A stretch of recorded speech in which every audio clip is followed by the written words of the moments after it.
हरे कृष्णा। आप सभी को वैशाख मास के 14वें दिन की हार्दिक शुभकामनाएं। श्री भगवानुवाच जो मनुष्य कर्म फल न चाहता हुआ करने योग्य कर्म करता है वह सन्यासी और योगी दोनों है।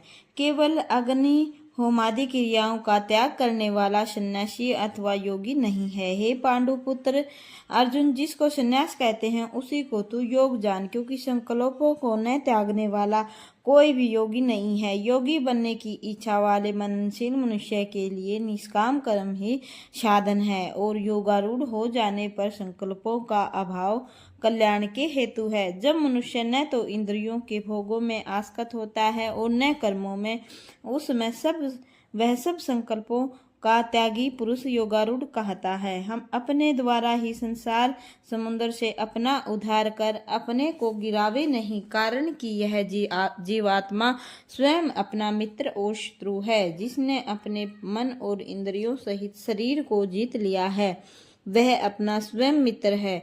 जिसने नहीं जीता है उसका आप ही शत्रु है। सर्दी गर्मी सुख दुख तथा मान अपमान आदि इंद्रियों में निर्विकार शांत स्वाधीन शरीर वाले मनुष्य की स्थिति परमात्मा में ही हो जाती है। वह तद रूप रहता है।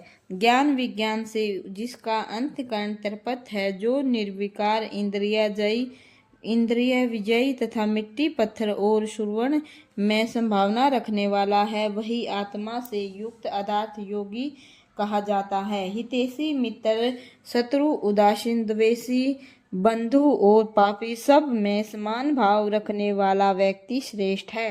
अंतकरण और इंद्रिय सहित शरीर को जीतकर वासना और संग्रहशीलता से दूर रहकर एकांत में अपनी आत्मा को परमात्मा के स्वरूप से युक्त रखने की साधना करनी चाहिए।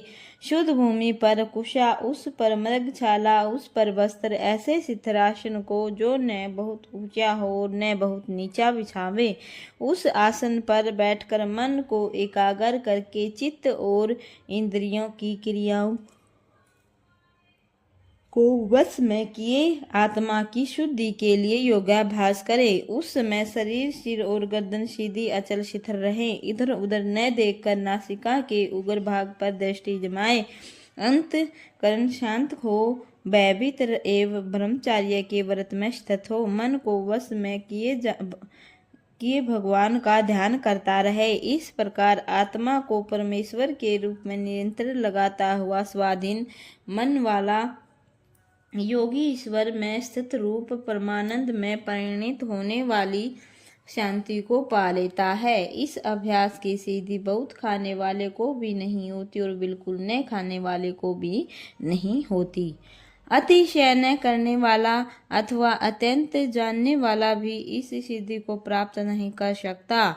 यथा योग्य आहार विहार कर्म चेष्टा और शयन जागरण करने वाले व्यक्ति को यह सब दुखों का नाश करने वाला योग प्राप्त होता है। इस अभ्यास से जब वश में आया मन ईश्वर में ही स्थित रहने लगता है, सब इच्छाओं से मनुष्य निष्प्रह हो जाता है, तब यह योग युक्त कहलाता है। जिस प्रकार वायु रहित स्थान में रखे दीपक की लो हिलती जुलती नहीं, वैसे ही योग के अभ्यास से मनुष्य का वश में किया हुआ मन चलायमान नहीं होता। हे अर्जुन, जब ऐसी स्थिति हो जाती है कि योग के अभ्यास से विरुद्ध हुआ मन विषय से उपराम हो जाता है, मनुष्य की आत्मा ईश्वर के दर्शन में ही संतुष्ट रहती है। इंद्रियों से अगम्य केवल सूक्ष्म बुद्धि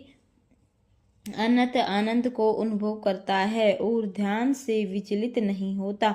इस सिद्धि लाभ से अधिक लाभ को बड़ा नहीं मानता और भारी दुख से भी इस सिद्धि को नहीं छोड़ता। तब उस दुख संयोग से रहित स्थिति को योग समझना चाहिए। यह योग बिना घबराए हुए निश्चय के साथ साधना चाहिए। संकल्प से उत्पन्न होने वाली सब कामनाओं को छोड़कर मन से सब इंद्रियों को भली प्रकार वश में करता हुआ कर्मश अभ्यास करता हुआ धीरज और ध्यान पूर्वक विषयों से उपराम हो फिर चित्त को ईश्वर के स्वरूप में लगाकर किसी दूसरी ओर न जाने दे। चंचल और अस्थिर मन जिधर निकल जावे उधर से फिर कर ईश्वर में ही स्थिर करे। जब मन शांत हो जाता है, उस पाप से रहित रजोगुण विरहित योगी को ब्रह्मा स्वरूप अति उत्तम आनंद को प्राप्त होता है। पाप से रहित योगी इस प्रकार योग प्राप्त करता हुआ ईश्वर की प्राप्ति रूप अनंत आनंद को प्राप्त करता है। हे अर्जुन, इस प्रकार योगाभ्यास के द्वारा ईश्वर से युक्त आत्मा वाला पुरुष सब में समदर्शी होकर सब प्राणियों को अपना सर्वव्यापी आत्मा में और आत्म को भूतों में अनुभव करता है। जो पुरुष सब भूतों में सब में आत्मा रूप ईश्वर को अनुभव कर लेता है, वह ईश्वर में सब प्राणियों की स्थिति को जान लेता है। वह ईश्वर से अथवा उससे ईश्वर कभी नहीं बिछड़ता। जो मनुष्य सब प्राणियों में स्थित परमात्मा का ध्यान करता है, वह योगी सब कुछ करता हुआ भी परमात्मा में स्थिर रहता है। हे अर्जुन, जो व्यक्ति सुख और दुख को भी आमने